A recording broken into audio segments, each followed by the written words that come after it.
इससे कनेक्टिविटी बढ़िया हो जाती है। मैं आपको भी देख सकता हूँ बोलते बोलते हाथ को घुमा लूंगा। चलिए एक निवेदन करूं, आप स्वीकार करेंगे? आप अपनी अपनी जो ये मूडी है ना, इसे उठा उठा के यहाँ मेरे सामने आ जाओ सारे। नहीं नहीं नहीं, मैं तो कुर्सी समेत कह रहा हूं। नहीं आ सकते? आ जाओ ना फिर, आ जाओ। किसी शायर ने बहुत बढ़िया बात कही संदीप जी कि करीब आओगे तभी तो समझ पाओगे, करीब आओगे तभी तो समझ पाओगे, ये फासले ही हैं जो गलत फहमियां बढ़ाते हैं। तो हम विद्वानों से थोड़ा सा दूर बैठ गए, वेद शास्त्रों से हमने दूरी बना ली और इसके दुष्परिणाम हम समाज में देख रहे हैं। आ जाओ, आप भी आ जाओ ना, जितने यहां नजदीक आ जाए उतना ही अच्छा है। और मेरा स्वभाव भी है कि मैं बड़े अपनेपन से बोलता हूं। ऐसा नहीं है कि केवल मंच पर बैठे और एक व्याख्यान यहाँ भाषण यहाँ दिया और अपने कर्तव्य की इतिश्री मान लिया। चर्चा बिल्कुल ऐसे हो जैसे परिवार के छोटे बड़े लोग मिलकर एक साथ बैठते हैं और कई बार किसी विषय को लेकर चिंतन करते हैं तो कभी कभी सचमुच चिंताएं भी करते हैं। तो कमर गर्दन को सब सीधा करके बैठेंगे, मेरे साथ मिलकर गायत्री महामंत्र का सामूहिक रूप से पाठ करेंगे, अपने मन को बनाएंगे।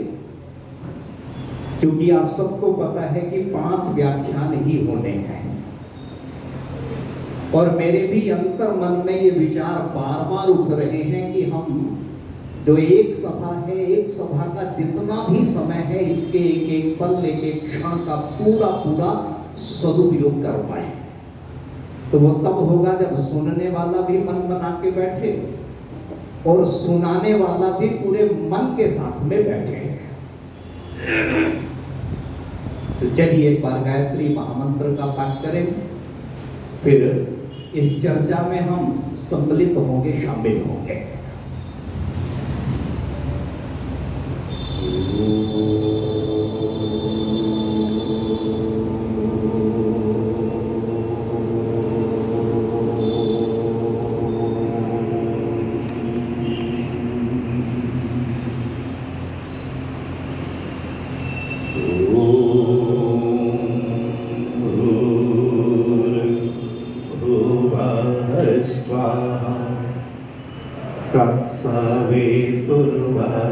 तत्सवितुर्वरेण्यं भर्गो देवस्य धीमहि धियो यो नः प्रचोदयात्।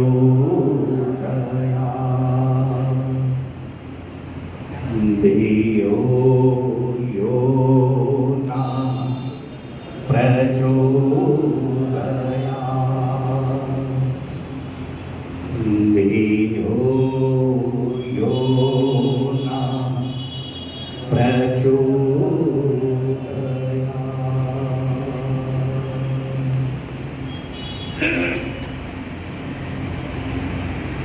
व्याख्यान माला की इस पवित्र वेदी पर विराजमान,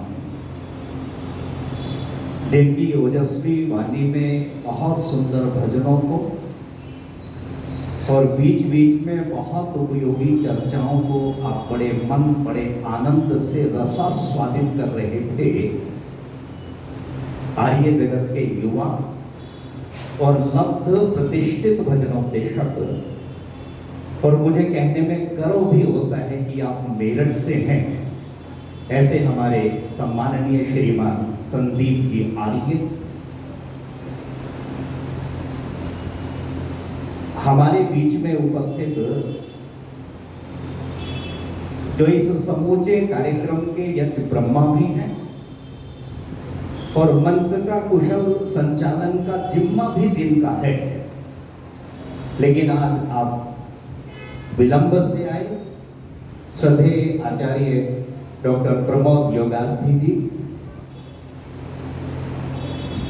जिनके पावन सानिध्य में और कुशल ब्रह्मत्व में हम सभी ने सबसे पहले संसार के श्रेष्ठ और ज्येष्ठ कार्य यज्ञ को संपन्न किया। इस पवित्र आर्य समाज के बहुत सुयोग्य धर्माचार्य और जिनसे निरंतर फोन पर मेरी बात होती रही और जितनी वार्ता हुई उतनी ही मेरी प्रसन्नता बढ़ती चली गई, ऐसे सरल और सौम्य व्यक्तित्व के धनी श्रद्धेय विश्वदेव जी शास्त्री मेरे सीधे हाथ की तरफ आर्य समाज मॉडल टाउन से, मैं इनके लिए एक शब्द जोड़ता हूं, बड़े तेजस्वी, जिनके अंदर तेजस्विता है और सच कहूं तो जिनके राष्ट्र भाव को मैं बहुत प्रमुखता से देखता हूं और आपके अंदर राष्ट्र के प्रति भावना बहुत दृढ़ता के साथ में भरी हुई है, इसलिए ज्यादा मैं आपका सम्मान करता हूं। श्रद्धेय आचार्य सूर्यदेव जी वेदांशु, मेरे बगल में ही विराजमान श्रद्धेय आचार्य जगतपाल जी, मंच पर ही विराजमान जिनसे फोन पर कई बार मेरी बात हुई, श्रद्धेय कुंवरपाल शास्त्री जी, हाँ आचार्य करमवीर जी, श्रद्धेय आचार्य मानसिंह पाठक जी और श्रद्धेय आचार्य जिनका चेहरा देखकर, मुखमंडल देखकर प्रसन्नता होती है। मैं तो संभवतः पहली बार मिलता हूं, लेकिन कुछ लोगों को देखकर सकारात्मक ऊर्जा अपने अंदर आती है।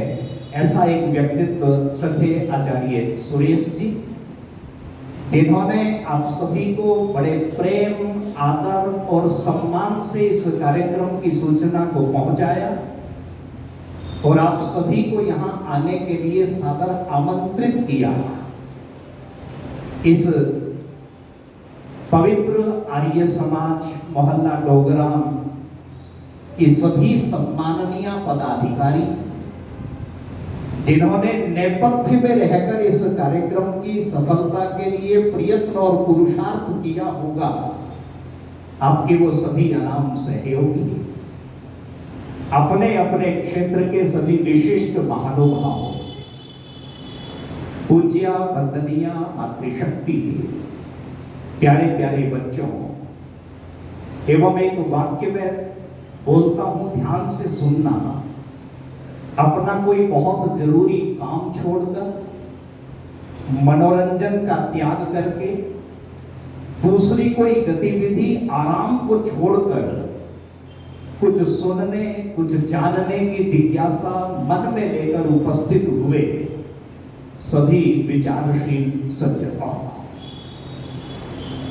आप सभी को पता है, मुझे भी पता, कहने का कोई औचित्य नहीं है।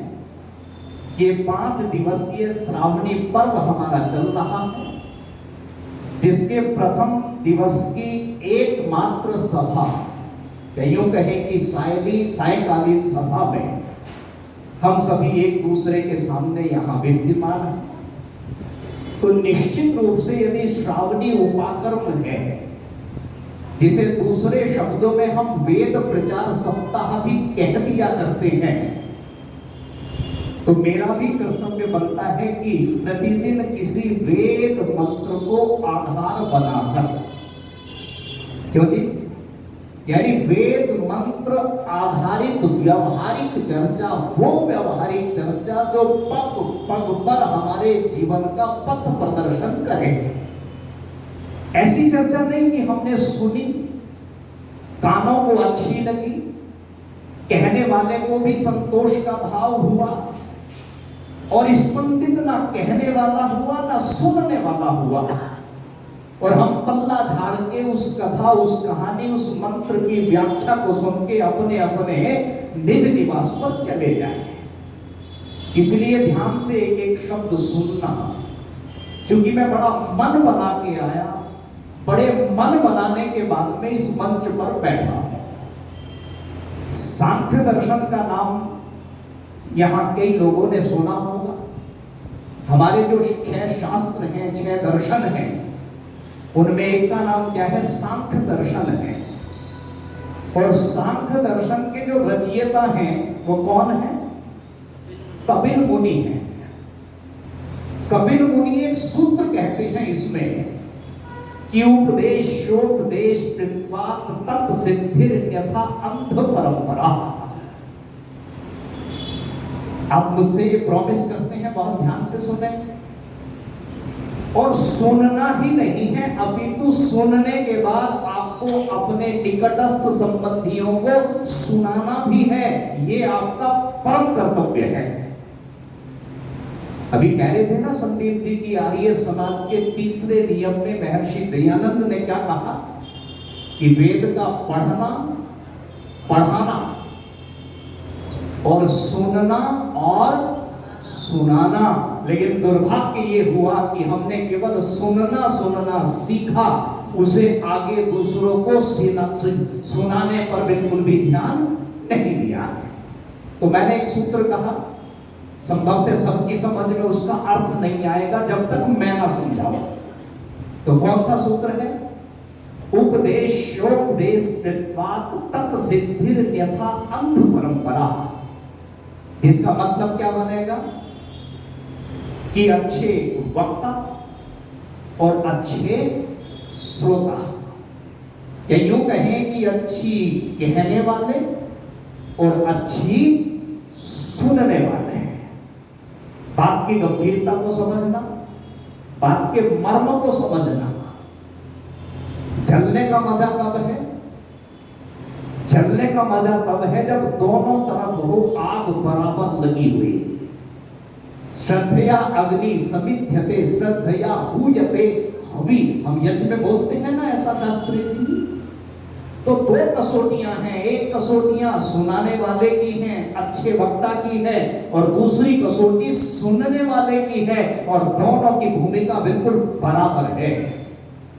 तो क्या कहा दर्शन के एक सूत्र में कि अच्छे वक्ता अर्थात अच्छी कहने वाले और अच्छी सुनने वाले शुभ कर्मों के मार्ग को प्रशस्त करने के लिए सद्विचारों के प्रचार प्रसार में लगे रहते हैं, तो संसार में धर्म की उन्नति होती है। और यदि ऐसा नहीं होता आचार्य जी, तो ज्ञान के अभाव अर्थात अज्ञानता के कारण चारों ओर स्वार्थ सिद्धि और भोग का वातावरण तैयार हो जाता है। बात सरल है, समझ में आई, कठिन तो नहीं। इसे यूं भी कहा जा सकता है कि सुनने वाले और सुनाने वाले सतत प्रयत्नशील रहते हैं तो समाज विवेक पूर्वक आचरण करता है। और यदि ऐसा नहीं होता तो अंधों के पीछे चलने वाले अंधों के समान ये समाज भटकता रहता है। तो बात की गंभीरता आपने समझी। अब मैं आपको एक शब्द बोलता हूं और मेरा आपसे बड़ी विनम्रता से यह आग्रह है कि इस शब्द विशेष पर आपको बहुत चिंतन करना है। क्यों करना है जी? यदि आप दयानंद के भक्त हैं तो जरूर करना है। यदि आप ईश्वर के आस्तिक प्रभावों को इस संसार में फैलाना चाहते हैं, यदि आप इस संसार में आस्तिकता को फैलाना चाहते हैं, तो आपको इस शब्द पर विशेष रूप से चिंतन करना होगा। और ये शब्द क्या है? ये शब्द है पुनरुक्ति। किस किसने यह शब्द सुना? हाथ खड़ा कर दें, माताओं में, बहनों में। पुनरुक्ति, जो हाथ खड़ा करे मैं पूछ सकता हूं इसका अर्थ क्या है। पुनरुक्ति शब्द का अर्थ होता है किसी बात को दोहराना। पुनरुक्ति शब्द का अर्थ बनता है किसी बात को बार बार कहना। आप कहेंगे आचार्य जी ने ये कहां से बात शुरू की है, बड़ी अटपटी सी लगी। आमतौर पर लोग एक मंत्र को पढ़ते हैं, उसका अन्वय करते हैं, शब्दार्थ करते हैं और व्याख्या करते हैं। इस बात को कहने का औचित्य क्या है? इस बात को कहने का औचित्य मेरा बहुत बड़ा है और बड़ी जिम्मेदारी से ये बात मैं कह रहा हूं। पुनरुक्ति का अर्थ हुआ किसी बात को बार बार कहना। और आपको आश्चर्य होगा ये सुन के कि एक सम्मोहन होता है। यदि इससे आगे का शब्द मैं कहूं, ये एक जादू होता है। एडोल्फ हिटलर का नाम सुना होगा आप सभी ने। ये अपनी आत्मकथा मैन कैंप में आचार्य जी एक वाक्य लिखता है, और ये वाक्य क्या लिखता है कि इस संसार में यदि किसी झूठ को बार बार बारंबार बोला जाए तो वो झूठ सच हो जाता है। देखो, यदि आप वैदिक सिद्धांत की बात करें, झूठ तो झूठ ही रहेगा, सत्य सत्य ही रहेगा। लेकिन ये झूठ लोगों को सत्य प्रतीत होने लगता है और इस झूठ पर लोग बड़ी दृढ़ता के साथ में विश्वास करना आरंभ कर देते हैं। कैसे? पहली दफा लोग सुनेंगे, कहने वाले का मजाक बनाएंगे, हंसी उड़ाएंगे। दूसरी बार सुनेंगे, तीसरी बार सुनेंगे, 100 बार सुनेंगे तो थोड़ा सा ठिठकेंगे। ठिठकने के बाद थोड़ा सा उस पर विचार करेंगे। ए बच्चों, अभी बैठ, ठीक है, आराम से बैठना, उठना नहीं। 100 बार किसी झूठ को बोला जाएगा तो लोग उस पर विचार करेंगे और फिर उसकी पुनरुक्ति होती रहेगी, बार बार वो सुनते चले जाएंगे। तो यकीन करना, सुनने वाले लोग इस बार बार सुने हुए झूठ पर विश्वास करने लगेंगे और उस झूठ को ही सच, बोलो, आप भी मानते हैं ना इस बात को? क्यों नहीं मानेंगे? उदाहरण हमारे सामने, एक सेलिब्रिटी है, एक कोई मॉडल है। ये जो सारी विज्ञापन की दुनिया है, एडवर्टाइजमेंट की दुनिया है, सारी इसी पुनरुक्ति के नियम के आधार पर टिकी हुई है। ये गंभीरता से सुनना बात, मैं बार बार निवेदन कर रहा हूं, क्योंकि आपके मन में वेदना निश्चित रूप से होगी, मेरे भी है। तो जो एडवर्टाइजमेंट की दुनिया है ना बहन जी, ये सारी की सारी इसी नियम पर केंद्रित है, आधारित है। आपने हेमा मालिनी का नाम सुना? सबने सुना होगा। हेमा मालिनी जो एक मॉडल है, जो एक फिल्म एक्ट्रेस है, जो एंटरटेनर मैं कहता हूं, लेकिन वर्ल्ड फेम है, उसका चेहरा लोग जानते हैं। किसी साबुन बनाने वाली कंपनी ने उसे हायर किया, मोटी फीस दी और ये कहा कि आपको मेरे साबुन का प्रचार करना है, उसके विज्ञापन पे काम करना है। और ये साबुन का नाम है लक्स। कोई भी हो सकता है। अब ये हेमा मालिनी जो है बार बार इस साबुन के साथ में आती है, टीवी पर भी आती है, रेडियो में भी आती है, अखबार के फ्रंट पेज पे भी आती है और बार बार आती है। और क्या कहती है कि सुंदर त्वचा के लिए, कोमल त्वचा के लिए, अच्छी त्वचा के लिए, अच्छे सौंदर्य के लिए सबसे अच्छी साबुन कौन सी है? लक्स। एडवर्टाइजमेंट की दुनिया है, ये सम्मोहन की दुनिया है। ध्यान दें, हमें भी इसकी बहुत जरूरत है आज के समय में। बात कुछ कम बनी, विज्ञापन वालों ने अपने दिमाग को आगे चलाया। अब उन्होंने रात को, चूंकि वो तो दिन में आ रही है, रात को लोग सो रहे हैं, रात को लोग निगाह नहीं पड़ती है, अब उन्होंने अपनी दुकान के बाहर जो ट्यूब लाइट है, उस ट्यूब लाइट के अंदर भी लक्स का एक बोर्ड लगा दिया है।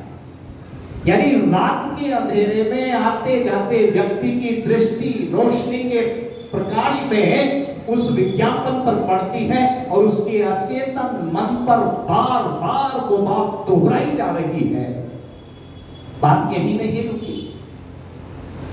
किसी बहुत समझदार आदमी ने अगला तरीका अपनाया। आप रेड लाइट पे खड़े हैं, लाइट एक बार जली है, आपने एक बार देख लिया, दैट्स ऑल। लेकिन अभी यहां एक व्यवस्था बनी, बार बार लाइट का जलना और बार बार जल के बुझना। अब ध्यान देना, जितनी बार भी लाइट बुझ के जलेगी, अनायास ही, ना चाहते हुए भी आपकी दृष्टि उस जली हुई लाइट पर जाएगी। और यदि 20 बार 30 बार वो जली बुझी तो आपके सबकॉन्शियस माइंड में वो बात पुनरुक्ति के नियम के आधार पर बैठाई जा रही है। और ध्यान देना, आप जब दुकान पर जाते हैं और बोलते हैं मुझे नहाने की साबुन चाहिए, और दुकानदार बोलता है कौन सी साबुन चाहिए, तो आप क्या बोलते हैं? लक्स चाहिए। अब यहां कमाल की बात यह है, आप इस साबुन को खरीद नहीं रहे हैं, अपितु पुनरुक्ति के नियम के आधार पर इस साबुन को आपसे खरीदवाया जा रहा है। बस मेरे कहने का पहला जो उद्देश्य है आज की पहली सभा में, कि जो आप सुने हैं, ये कार्यक्रम वर्ष में हम कितने करते हैं यहां डोगरा मोहल्ले में? 1 या 2? 2 करते हैं ना, 5-5 दिन के, एक कुछ कम दिन का है। यदि हम मान लें 2 दिन प्रोग्राम अपने 5-5 दिन के कर रहे हैं, यानी 10 दिन वर्ष में हमने किसी विद्वान को बुला के मंत्रों की व्याख्या कराई, शेष वर्ष के 355 दिनों में आप क्या कर रहे हैं, ये बहुत ज्यादा मायने रखता है। इसीलिए मैंने जो सांख्य दर्शन के सूत्र की बात कही, वहां बात मात्रा और अनुपात की भी है कि उस सुनी हुई बात को आपने कितना पुनरुक्ति के नियम के आधार पर आगे बढ़ाया है।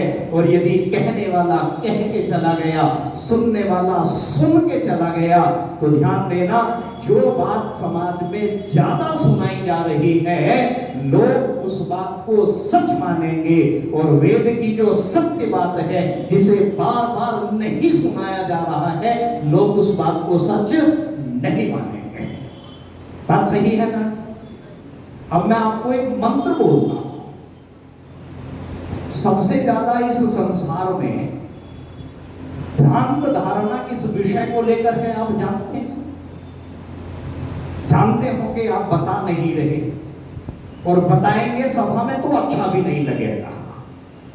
इस संसार में बहन जी सबसे ज्यादा आपसी द्वेष, सबसे ज्यादा आपसी मतभेद, सबसे ज्यादा आपसी झगड़े, वैमनस्य, लड़ाई, विरोध, आप जानते हैं किस विषय को लेकर है?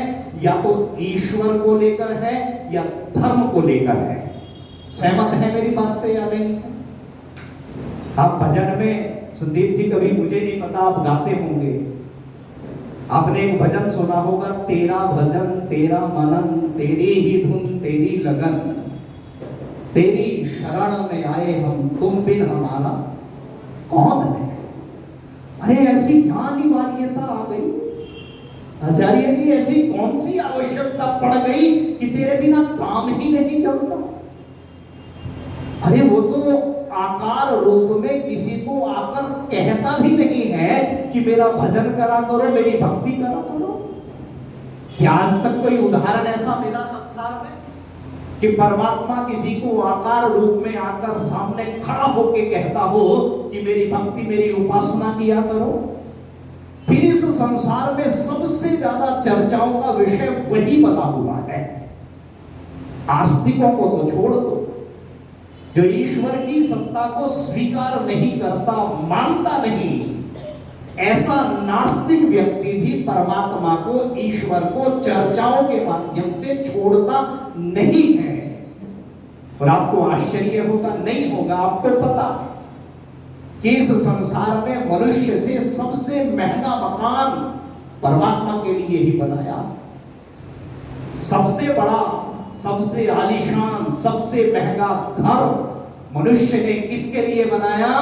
ईश्वर के लिए बनाया। और सबसे ज्यादा मेंटेनेंस, उसकी साज सज्जा, उसके रख रखाव पर मनुष्य करता। तो क्या हम ईश्वर के सही स्वरूप को जानते हैं? जानते होंगे। ऐसा क्यों कह रहा हूं? ऐसा इसलिए कह रहा हूं कि आर्य समाज प्रांगण में जो चेहरे बैठे हैं, ये ब्रह्मचारी है, ये मातृशक्ति बैठी है, ज्यादातर हम में से वही श्रोता है, बुरा मत मानना, जिन्होंने वैदिक विद्वानों के श्री मुखों से अनेकों अनेकों बार इन विषयों को सुन रखा है। गलत तो नहीं कहा मैंने? अंतर कितना है? अंतर केवल अंदाजे बयां का है, अंतर केवल वे ऑफ टॉक का है, अंतर केवल लहजे का है, अंतर केवल शैली का है। वही तो गिने चुने विषय होते हैं हमारे पास।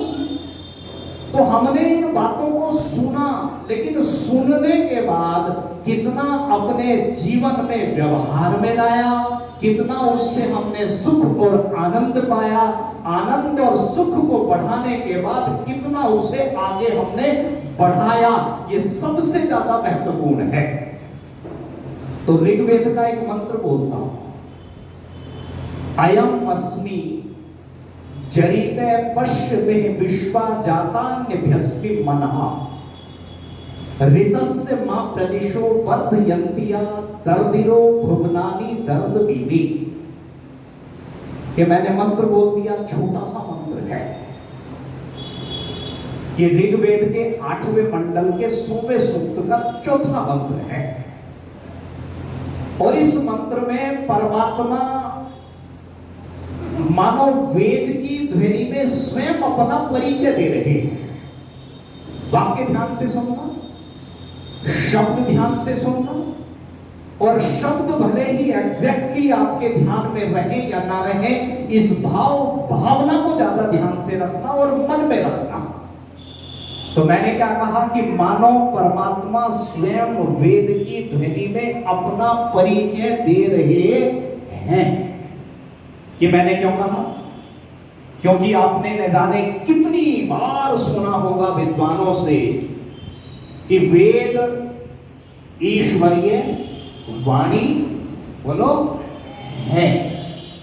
यानी वेद का एक एक जो शब्द है वो यूं कहा जा सकता है शास्त्री जी की मानो परमात्मा के मुख से निकला है। तो वेद में जो कुछ कहा गया वो स्वयं परमात्मा कह रहे हैं, ऐसा कहा जा सकता है।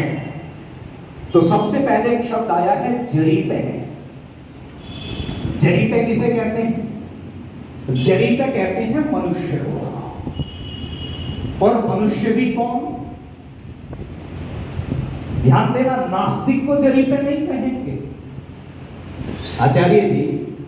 जरिते का अर्थ वो है कि जो परमात्मा को पाने की चाहना रखता है, अर्थात जो परमात्मा के बताए हुए पथ पर चलना चाहता है, जो परमात्मा को ढूंढ रहा है, जो परमात्मा की तलाश में लंबी लंबी यात्राएं कर चुका है, लेकिन इन लंबी यात्राओं को करने के बाद थक कर चूर होकर बैठ गया है और अभी उसे परमात्मा का दर्शन नहीं हुआ है, ऐसे उस ईश्वर जिज्ञासु के लिए शब्द आया है क्या? जरिते। तो क्या कहा कि हे जरिते है, अर्थात हे मुझे पाने की इच्छा अभिलाषा रखने वाले मनुष्य, अयम अस्मि मां इह पश्य। ये मंत्र का पाठ मैं तो कहता हूं, जब बोलता हूं आचार्य जी, इतना मन लगता है जैसे एक पाद पर ही पूरी लंबी व्याख्या कर दी जाए। कमाल की एक बात कही, परमात्मा ने क्या कहा? अयम अस्मि। मानव परमात्मा का भक्त कह रहा है कि हे प्रभु, हे ईश्वर, आपको पाने के लिए मुझे और कितनी लंबी यात्राएं करनी पड़ेंगी। क्या काशी जाना पड़ेगा? मथुरा जाना पड़ेगा? हरिद्वार की यात्रा करनी होगी?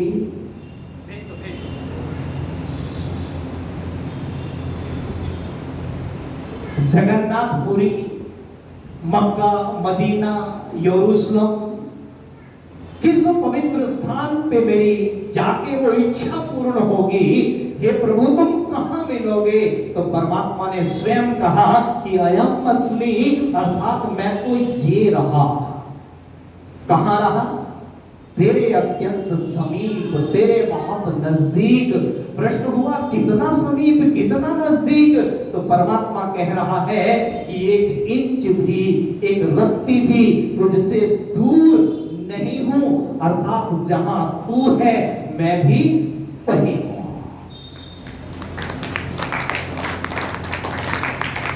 बजाओ तो अच्छे से, नहीं तो बिल्कुल मत बजाओ, तो सीधी।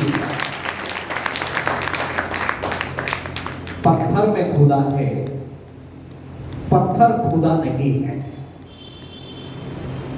कहते हैं जी आर्य समाजी पत्थर पूजा का बड़ा विरोध करते हैं, और यकीन मानना मैं कभी विरोध नहीं करता। भाई सामने वाले का विरोध क्यों करना? मेरे पास तो आचार्य श्री वेद का वो अनमोल खजाना है कि मैं महीनों महीनों उसकी चर्चा करता रहूं, वो भी मुझे कम पड़ेगा। तो दूसरा क्या कर रहा है उससे मुझे मतलब नहीं, मुझे वेद ने ये सिखाया। मैंने आचार्य श्री के श्री चरणों में बैठकर गुरु के समीप स्थित होकर ये सीखा, वेद ने मुझे ऐसा बताया। मेरे पास तो वही बताने के लिए समय बहुत कम है। तो किसी शायर ने, उर्दू के शायर ने एक बात कही, बच्चों सीधे होके बैठो। क्या कहा? कि पत्थर में खुदा है, पत्थर खुदा नहीं है। हम जो कहते हैं ना जी वहां यात्रा यहां यात्रा, कहां मिलोगे? तो किसी उर्दू के शायर ने, मैं तो कहूं किसी पवित्र वेद मंत्र को अपने शब्दों से गूंथ दिया हो, और शब्दों के माध्यम से क्या संदेश दे दिया आचार्य श्री कि पत्थर में खुदा है, पत्थर खुदा नहीं है, खुदा तो दिल में ही है, वो गुमशुदा नहीं है। क्या कहा? पत्थर में खुदा है, पत्थर खुदा नहीं है, खुदा तो दिल में ही है, वो गुमशुदा नहीं है। और गौर कर उसे मंदिरों मस्जिद में ढूंढने वाले, तू ही है जुदा उससे, वो तुझसे जुदा नहीं है। तो इसी बात को वेद ने क्या कहा कि अयम अस्मि माई है पश्य, कि मुझे ढूंढने के लिए कहीं दूर जाने की जरूरत नहीं है। मां इह पश्य, अर्थात तू वहीं देख जहां तू है, और जहां तू है मैं भी वहीं हूं। आगे क्या कहा कि मनहा, मनहा कहते हैं बड़ा सामर्थ्य रखने वाला। अच्छा, इस संसार में सबसे बड़ी शक्ति किसकी है? भाई परमात्मा की है, ईश्वर की है, ये तो आप जानते हैं। तो ये वेद मंत्र कह रहा है, मेरी अपनी कोई बात नहीं। वेद ने कहा मनहा विश्वा जातानी अभी अस्मि। मनहा का मतलब बड़ा सामर्थ्य रखने वाला मैं। विश्वा जातानी अर्थात इस सारे संसार को, इस सारी सृष्टि को क्या करता हूं? उत्पन्न करता हूं। क्या वो आपको अच्छा नहीं लगा बहन जी?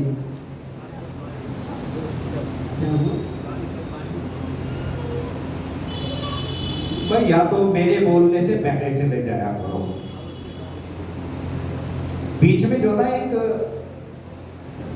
लय, तो किसी शायर ने कहा ना, सितारों की महफिल में खलल पड़ता, सितारों की महफिल में खलल पड़ता है। ये चांद पागल है, अंधेरे में निकल पड़ता। सितारों की महफिल में खलल पड़ता है, ये चांद पागल है, अंधेरे में निकल पड़ता है। ऐ मेरी सांसों तुम जरा आहिस्ता चलो, ऐ मेरी सांसों तुम जरा आहिस्ता चलो, क्योंकि धड़कते दिल से भी इबादत में खलल पड़ता है। तो ये केवल कहना नहीं कि अच्छे शब्दों का समायोजन करना,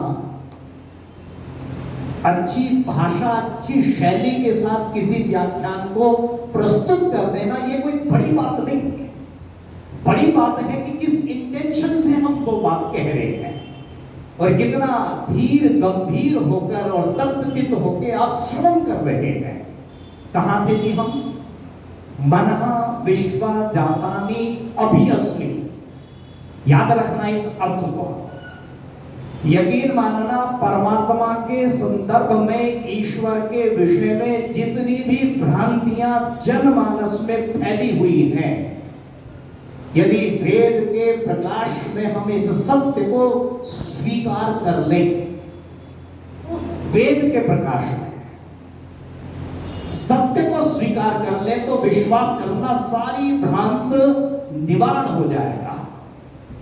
तो पहली बात तो समझ में आई ना जी, अयम अस्मि माई है पश्य, कि मुझे वहीं देख जहां तू है, मुझे ढूंढने के लिए दूर जाने की जरूरत नहीं। दूसरी मुख्य बात कहते हैं कि मैं ही अपने बड़े सामर्थ्य से, मैं ही अपनी बड़ी शक्ति से इस सारी सृष्टि का सृजन करता हूं। और अंतिम शब्द बोला इस पंक्ति में, क्या बोला? अभियस्मि। अर्थात मैं केवल संसार को सृजित नहीं करता, संसार का को उत्पन्न नहीं करता, अभितु अभियस्मि। इसका मतलब है मैं अपने बनाए हुए इस सारे संसार के ऊपर अपना पूर्ण नियंत्रण भी रखता हूं, अर्थात इस सारे संसार के रूप में, अधिष्ठाता रूप में विद्यमान भी हूं। संसार को बनाया और बनाने के बाद में इस संसार के ऊपर मैं अध्यक्ष रूप में स्थापित भी हूं, अर्थात व्यवस्थापक भी हूं। और एक बात कही, आदर्दिरे भुवनानि दर्दवीमी, यह अंतिम पाद है। यहां एक द्विधातु है। संस्कृत व्याकरण के लोग यहां बहुत सारे बैठे हैं। दुर्भाग्य से मेरी संस्कृत उतनी अच्छी या परिष्कृत नहीं है, लेकिन जितनी जरूरत है उतना सीख लेता हूं, पढ़ लेता हूं आचार्य जी। तो द्विधातु का अर्थ बिगाड़ना नहीं होता, आप में से कई लोग जानते होंगे। तो यहां जो बात कही, आदर्दिरे भुवनानि दर्दरीमी, अर्थात अंत में मैं ही अपने बनाए हुए इस संसार को क्या कर देता हूं? विदीर्ण कर देता हूं, परमाणु परमाणुओं में विभक्त कर देता हूं। और यदि एक सही वाक्य कहूं और आप समझें कि इस कारण रूप, कार्य रूप जगत को कारण रूप कर देता हूं, अर्थात मिली हुई वस्तुओं को अलग कर देता हूं। जिन अवयवों से मिलके जो पदार्थ बना था, उस पदार्थ को बिल्कुल क्या कर देता हूं? अलग अलग कर देता हूं। तीन बातें निकल के आई। कौन सी तीन बात निकल के आई? वो तीन बात, जिन तीन बातों को लेकर समाज में बहुत भ्रांत धारणा बनी हुई है। कौन सी बातें शास्त्री जी? इस संसार का सृजन करने वाला अर्थात बनाने वाला, इस संसार का पालन पोषण करने वाला, और अंत में इस संसार का संहार करने वाला। तो वेद ने कहा कि इन तीन कार्यों को करने के लिए तीन अलग अलग देवताओं की, भगवानों की कोई जरूरत नहीं है। ये तीनों कार्य केवल मैं ही करता हूं। लेकिन समाज में हमें पुनरुक्ति नियम के आधार पर क्या बताया कि इन तीन कामों को, देखो हिंदू समाज और उसका परिवार, परिवार में बच्चे, बड़ों से उन्होंने जो सुना, ध्यान देना, किसी झूठ को बार बार सुनने के बाद सच होना, और वही झूठ आचार्य जी एक पीढ़ी से दूसरी पीढ़ी में ट्रांसफर हो जाना, तो समझ लेना वो झूठ रजिस्टर्ड सत्य बन जाता है। और हमारे परिवारों में यही बात हमें बताई जाती है कि सृष्टि को बनाने का काम ब्रह्मा करते हैं, इस सृष्टि का पालन पोषण करने का काम विष्णु करते हैं, और इस सृष्टि का अंत में संहार करने का कार्य शिव या शंकर करते हैं। और हिंदू समाज के लोगों के मन मस्तिष्क में इस नियम के आधार पर यही बात बैठी हुई है और इसी बात को सत्य मानते हैं। तो एक शंका निवारण हुआ या नहीं हुआ? क्यों आचार्य जी? यानी इन तीनों काम को करने के लिए तीन अलग अलग देवता या ईश्वर नहीं है, अपितु एक ही है, अर्थात ये तीनों कार्य एक शक्ति के द्वारा ही संपादित किए जाते हैं। एक महत्वपूर्ण शब्द, क्योंकि समय बहुत तेजी से भागता है, ईश्वर। ये नाम सबने सुना। ईश्वर विषयक प्रवचन आप सबने बहुत बार सुने हैं। एक से एक उद्भट विद्वान ईश्वर के सूक्ष्म गुणों को लेकर बहुत सुंदरतम चर्चाएं करते हुए देखे पाए जाते हैं। मॉडल टाउन में, नागौरी गेट में अच्छे विद्वानों को बुलाते हैं, मुझे पता। आज भी वहां प्रधान जी बैठे, उनसे कोई चर्चा हो रही थी तो आचार्य जी वो बोल रहे कि यहाँ हल्का आदमी नहीं चलता। हाँ, कह रहे हैं कि यहाँ के श्रोता, यहाँ की जो ऑडियंस है वो बड़ी सुलझी हुई है, वो सिद्धांतों को जानते हैं, सिद्धांतों के मर्मज्ञ हैं। लेकिन मैं आपसे पूछना चाहता हूं, और बड़ी सरलता, बड़ी सहृदयता से, कि आप में से ज्यादातर लोग यहां आस्तिक हैं, ज्यादातर नहीं अपितु सारे लोग। क्या ऐसा भी हो सकता है कि आस्तिक होने का दंभ भरते हो, अपने आप को आस्तिक मानते हैं लेकिन सच मायने में आस्तिक ना हो? दो तरह की मान्यता है, ध्यान देना। इस संसार में एक वो लोग हैं जो कहते हैं कि मैंने इस सत्य को जान लिया और बस मेरे जीवन का अंग बन गया। अच्छा, झूठ बोलना पाप है या पुण्य है बच्चों, आप बताओ, सीधा होके बैठ। झूठ बोलना पाप है या पुण्य है? सब जानते हैं, लेकिन सब जाने हुए लोग पूर्ण सत्य बोलते हैं या झूठ भी बोलते हैं? बोलते हैं ना। इसका मतलब क्या है कि मामला डामाडोल है। एक दूसरा सत्य है कि बिजली का जो नंगा वायर है, इसमें विद्युत करंट प्रवाहित हो रहा है, इससे यदि छुओगे तो करंट लग जाएगा, मृत्यु हो सकती है। ये सत्य भी जानते हैं। बताओ, कोई बिजली के तार को छूता है? यानी दो प्रकार से जानना होता है। इसी प्रकार से हम ईश्वर का नाम तो बहुत सुनते हैं, ईश्वर के विषय में हम चर्चाएं भी बहुत सुनते हैं, लेकिन ध्यान से सुनना, उस ईश्वर का मेरे जीवन में होना मेरे जीवन को कितना पवित्र करता है, मेरे कर्म में कितनी शुचिता लाता है, मेरे जीवन को कितना उत्तम बनाता है। यदि ये बात मेरे जीवन में है तो परमात्मा को मानना सार्थक है। और यदि ईश्वर को मानने के बाद भी मैं झूठ बोलता हूं, पाप कृत्य करता हूं, मेरे जीवन में पवित्रता नहीं है, तो ध्यान देना, सच्ची मायने में आप नास्तिक हैं। गलत तो नहीं कहा? अच्छा, ईश्वर का अर्थ आप में से कौन जानता है? हाथ उठा दो। अच्छा, मैं तो वार्तालाप कर रहा हूं ना जी। ईश्वर का अर्थ नहीं पता? अच्छा, वो बहन ने हाथ उठाया है। देखो, व्याकरण की दृष्टि से सच कहूंगा आचार्य कि सबकी समझ में नहीं आती व्याकरण की बातें। ईश, ऐश्वर्य धातु से यह शब्द बनता है ईश्वर। यह इष्टे परमेश्वर्यवान वर्तते से ईश्वर है। विद्वान इस अर्थ को जानते हैं कि जिसका सत्य विचार, शील, ज्ञान और अनंत ऐश्वर्य है, इससे उस परमात्मा का एक नाम ईश्वर है। हमने सत्यार्थ प्रकाश के प्रथम समुल्लास में बहुत बार पढ़ा, सुनाया होगा। लेकिन यकीन अपने हृदय पे हाथ रख के खुद को दिलाना कि जिसका सत्य विचार, शील, ज्ञान, अनंत ऐश्वर्य है, वो ईश्वर है, इससे आपको कुछ बोध हुआ, आपका कुछ मार्गदर्शन हुआ, या केवल ये बातें कहने और सुनने तक ही सीमित रही? क्यों कहते? ये व्याकरण की जो बात है, वैसे तो बेस व्याकरण है, इसे छोड़ा नहीं जा सकता, लेकिन कुछ बातें व्याकरण की दृष्टि से व्यवहार में उतारने में बहुत तपस्या करनी पड़ती है आचार्य जी, तब वो उतरती है, सामान्यतः समझ में नहीं आती। तो भाई मैं आम बोलचाल की भाषा में समझाऊं, समझोगे? याद रखोगे? हाँ या ना कुछ तो बोलो। और जब समझ जाओगे दूसरों को भी यथासंभव समझाओगे, ये आपका बहुत बड़ा कर्तव्य है। ईश्वर शब्द की जब हम संधि करेंगे तो क्या हो जाएगा? ईश और वर। ईश किसे कहती है? ईश, ये अपने हृदय में अंकित कर लेना।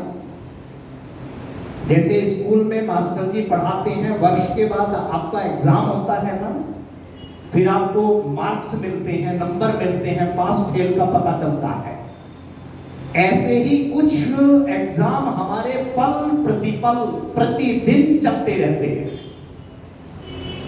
क्यों जी? चलते हैं या नहीं चलते हैं? तो ये ध्यान देना, जैसे एक अध्यापक पढ़ाता है क्लास में, कक्षा में, उपदेशक भी यकीन मानना अपने श्रोताओं को विद्यार्थी की तरह से पढ़ावे। मैं ऐसा समझता हूं। आचार्य श्री बैठे हैं, पाठक जी मेरे से उम्र में बड़े, अनुभव में बड़े, शिक्षा में बड़े, श्रद्धेय सुरेश जी बैठे हैं, विद्वान पे तो मंच पे तो सारे प्रकांड विद्वान बैठे हैं। लेकिन फिर भी जो उपदेशक है उसका दायित्व तो छोटा नहीं है। यदि उपदेशक अपने आप को तुच्छ समझ लेगा, अपने आप को निस्तेज मान लेगा, या यूं कहा जाए कि जो स्वयं प्यासा होगा वो दूसरे की प्यास कभी भी नहीं बुझा पाएगा। जो स्वयं भूखा होगा दूसरे की क्षुधा तृप्ति कर देगा कभी?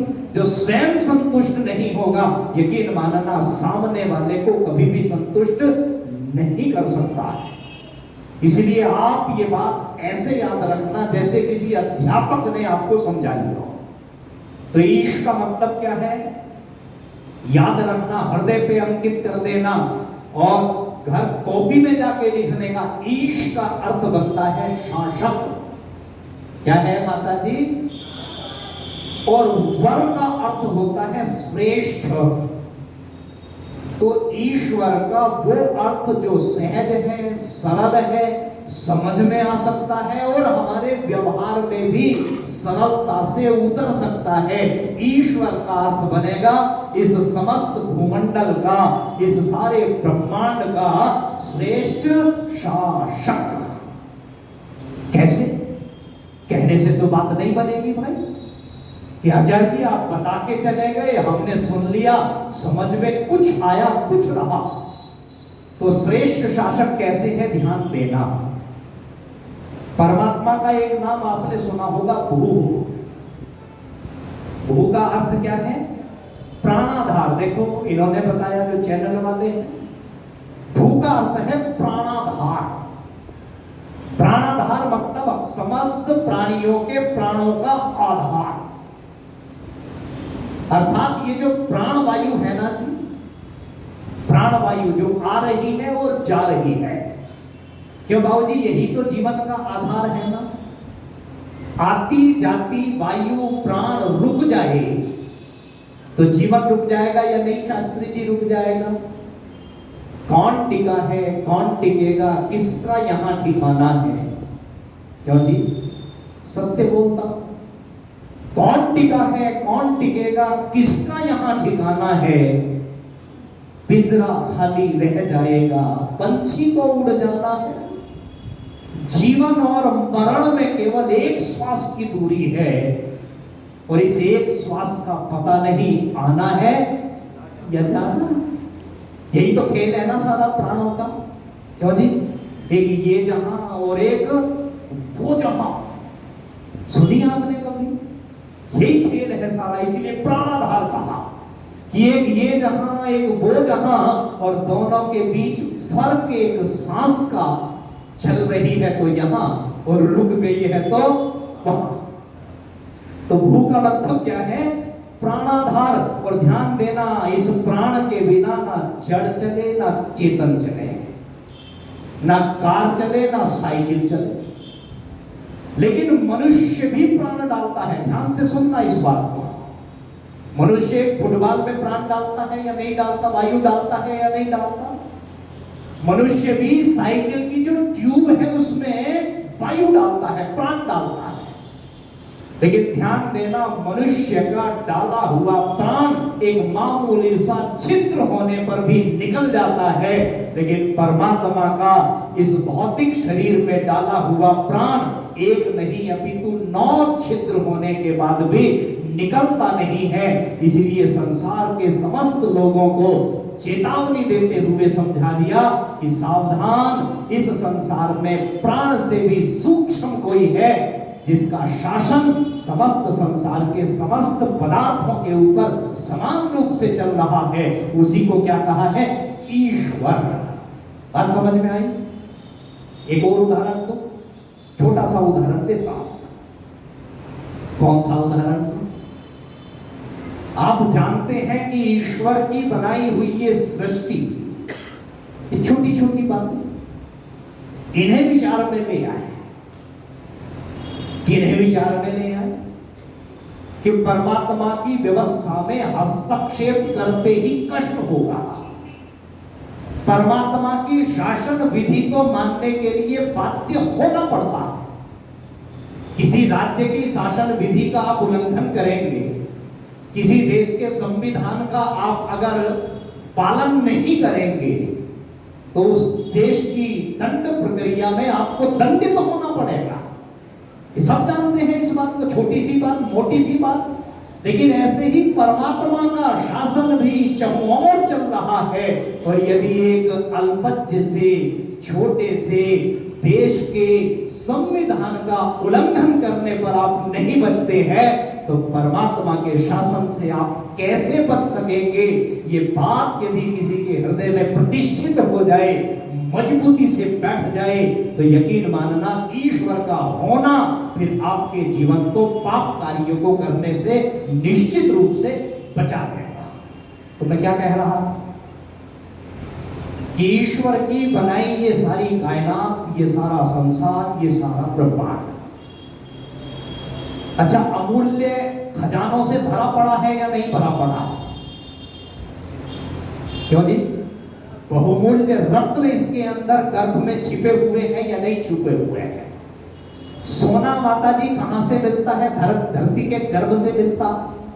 चांदी, हीरा, अभ्रक, लोहा, जितने भी उत्तम पदार्थ हैं जिन्हें हम बहुमूल्य कहते हैं, खजाना कहते हैं, रत्न कहते हैं, ये कहां हैं? ये सारे के सारे इस धरती के गर्भ में छिपे पड़े हैं।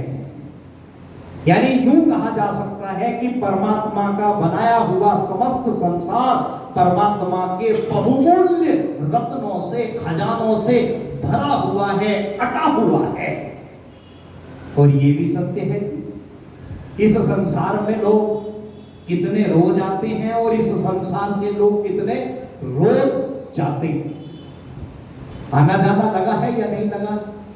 कितने बच्चे रोज जन्म लेते हैं, कितने प्राणी, कितने मनुष्य इस संसार से कुछ जवानी में, कुछ बचपन में, कुछ वृद्ध होके, कुछ अति वृद्ध होके चले जा रहे हैं। ये क्रम निरंतर अबाध गति से चल रहा है। और परमात्मा ने अपने इस बहुमूल्य खजाने, इन रत्नों की हिफाजत के लिए, रक्षा के लिए, सुरक्षा के लिए, देखभाल के लिए यकीन मानना एक भी चौकीदार अपॉइंट नहीं किया है। भाई ईश्वर ने कोई व्यवस्था बनाई हो जी इनकी रखवाली के लिए एक सेना बना होगा। अच्छा, हम में से किसी के पास में थोड़ा सा पैसा ज्यादा आ जाए, एक दो कंपनी खड़ी कर दें, 2-4 फैक्ट्रियां लग जाएंगी, तो मैं मेरे घर की सिक्योरिटी बढ़ा देता हूं। मैं अपने इन बहुमूल्य रत्नों को, सोने चांदी को लॉकर्स में रखने की व्यवस्था करता हूं। मेरे गोडाउन यदि भरे हुए हैं माल से, तो मैं उसके लिए भी कहीं ना कहीं चौकीदार रख देता हूं। लेकिन मैंने क्या कहा? कैसा श्रेष्ठ शासक है, कैसी उत्तम उसकी व्यवस्था है। मैं तो कहता हूं कि उसकी व्यवस्था के आगे नतमस्तक होने के लिए मानो वो चिंतनशील व्यक्ति विवश हो जाए जो उसकी व्यवस्था पर विचार करता, केवल वो। तो क्या कह रहा था मैं? परमात्मा का बनाया हुआ संसार बहुमूल्य खजानों से भरा हुआ है और उसकी रक्षा के लिए एक चौकीदार भी नियुक्त नहीं किया है। न जाने कितने लोग रोज आते हैं, न जाने कितने लोग रोज जाते हैं, लेकिन मजाल की एक माचिस की तिल्ली भी यहां से कोई लेके चला जाए। इसी को क्या कहा है? इसी को कहा है श्रेष्ठ शासक, श्रेष्ठ शासन व्यवस्था को चलाने वाला अर्थात ईश्वर। तो बात समझ में आई ना जी? ईश्वर का अर्थ आपको याद रहेगा, यानी ईश्वर का अर्थ है जिसकी शासन व्यवस्था समस्त संसार के पदार्थों पर समान रूप से लागू होती हो। एक उदाहरण और देता हूं, समय हो चलेगा और यकीन मानना मुझे अभी ऐसा लग रहा है कि मेरी अभी भूमिका बनी है। अभी तो बहुत सारी बातें बतानी और जरूरी बातें, ऐसा नहीं टाइम पास करने के, एक शब्द नहीं बोलना चाहते, एक वाक्य नहीं बोलना चाहते कि टाइम खिंच जाए। आप रोटी खाते हैं, बच्चों खाते हो ना रोटी? अच्छा, कितना टुकड़ा आपके आचार्य बोलते हैं कि इतना सा ही टुकड़ा तोड़ना है या थोड़ा सा बड़ा तोड़ना है? इसमें हम सब स्वतंत्र हैं, ध्यान देना। कोई विवशता हमारे सामने नहीं रखी। कुछ लोग छोटा छोटा टुकड़ा तोड़ते हैं, कुछ लोग कुछ बड़ा टुकड़ा तोड़ते हैं और कुछ लोग शास्त्री जी बहुत ही बड़ा टुकड़ा तोड़ते हैं, करमवीर जी, है ना? कोई रोकता तो नहीं। इस टुकड़े को जब आप मुख में डाल के उसे चबाते हो, चेविंग करते हो, तो वैसे तो हमने बचपन में पढ़ा था कम से कम 32 बार चबाना चाहिए, है ना जी? अब कौन चबाता है, कोई कौन नहीं चबाता, वहां कोई वो कैमरा लेके तो खड़ा नहीं। ये आपके ऊपर निर्भर करता है, आपके विवेक के ऊपर निर्भर करता है कि आप ज्यादा चबाएं या कम चबाएं। अब ये अंतिम बात ध्यान से सुनना। कौन सी बात? इन दोनों व्यवस्थाओं में आप पूर्ण रूप से स्वतंत्र हैं। टुकड़ा थोड़ा ले लें, बड़ा ले लें, ज्यादा चबाएं, कम चबाएं, डजंट मैटर। लेकिन जब इस चबाए हुए टुकड़े को आप गले से नीचे उतारते हैं, आपका जो डाइजेशन सिस्टम है वो एक्टिव हो जाता है और आपको आभास हो, रियलाइज हो कुछ गलत चला गया। अब आप चाहें कि वो वापस आ जाए, ध्यान देना, वहां आप विवश हो जाते हैं और विचार करना, इस संसार में ये व्यवस्था समस्त प्राणियों के ऊपर समान रूप से लागू होती है। और कोई व्यवस्था जब बनती है तो ध्यान देना, उस व्यवस्था को बनाने वाला कोई ना कोई व्यवस्थापक भी जरूर होता है। कोई भी ऑर्गेनिज्म बिना ऑर्गेनाइजर के कभी भी चल नहीं सकता है। तो इस व्यवस्था को बनाने वाला जो उत्तम व्यवस्थापक है, उसी को क्या कहा है? ईश्वर कहा है। समय हो गया, यहां भी हलचल हो गई। ना चाहते हुए भी मैं मेरी वाणी को यही विरमित करता हूं। अब मैं ये कहूंगा कि यहीं से बात शुरू करूंगा, क्योंकि ज्यादा सभाएं नहीं है। ज्यादा सभाएं होती तो एक विषय को कई बार में, कई सत्रों में पूरा किया जा सकता था, लेकिन 4 सभा और हैं और इन चारों सभाओं में बहुत महत्वपूर्ण, बहुत व्यवहारिक, आपके जीवन में पग-पग काम आने वाले विषय मैं अपनी तरफ से रखने का पूरा प्रयत्न करूंगा। तो कुल मिला के सारांश क्या निकल के आया कि परमात्मा केवल एक है, वही सृष्टि का सृजन, वही सृष्टि का पालन पोषण, वही सृष्टि का अंत में संहार करता है, सर्वव्यापक है, दूर नहीं है, हमारे बहुत नजदीक है। और अंत में एक शेर बोलता हूं और बात खत्म करता हूं कि एक ही चौखट पर सर झुके तो सुकून मिलता है। बड़े दर्द के साथ में कही होगी किसी ऐसे पीड़ा वाले व्यक्ति ने, क्या नरेश जी, कि एक ही चौखट पर सर झुके तो सुकून मिलता है और भटक जाते हैं अक्सर वो लोग जिनके हजारों खुदा होते हैं। और हम लोगों के हजारों खुदा होते भटक रहे हैं। हमारा काम है भैया वेद की बातों को मजबूती से बताना, सुनना और सुन के आगे सुनाना। आप सबने सुना, आगे भी सुना ना, मन से सुना, प्रेम से सुना, स्नेह से सुना, मैंने भी मन से बोला। आप सभी का बहुत बहुत आभार। इन शब्दों के साथ इति और शब्द। आचार्य श्री संजय जी याचक का बहुत बहुत धन्यवाद है, और संदीप जी का भी। दोनों की कई विशेषताएं आप लोगों ने जानी, लेकिन एक विशेषता दोनों में ये रही है जो हम समझ रहे हैं कि श्रोताओं से दोनों ही हमारे विद्वान जुड़ करके रहे हैं, और जहाँ कहीं भी किसी ने थोड़ा भी कर इधर उधर की, तत्काल उन्होंने वो सावधान किया। ये बहुत बड़ी बात है। और दूसरी विशेषता है कि वेद को केंद्र में रख करके आपने प्रवचन दिए। आचार्य जी आपका बहुत बहुत धन्यवाद है, संदीप जी का भी विशेष धन्यवाद। संदीप जी अच्छा गीत गाते हैं, युवा हैं, आवाज़ में बड़ा माधुर्य है, शब्द विन्यास बहुत शानदार है। मैं स्त्री समाज की ओर से सभी भाई बहनों का यहाँ पधारने पर धन्यवाद। नाउरगेट आर्य समाज के हमारे प्रधान जी श्री देवेंद्र सैनी जी सब परिवार यहाँ पधारे हैं, उनका हार्दिक अभिनंदन है। पतंजलि से जुड़े हुए हमारी ईसारी जी, अभी इनकी टीम आएगी धीरे धीरे, अभी तो आ रहे हैं। आज उनका आचार्य जी की भूमिका है और हमारे श्रोताओं की भी भूमिका ही समझो। तो इन सब का बहुत बहुत धन्यवाद। हमारे उधर वासुदेवा जी हैं, दीप कुमार जी ब्रह्मचारी हैं, सागर में सिक्योरिटी के।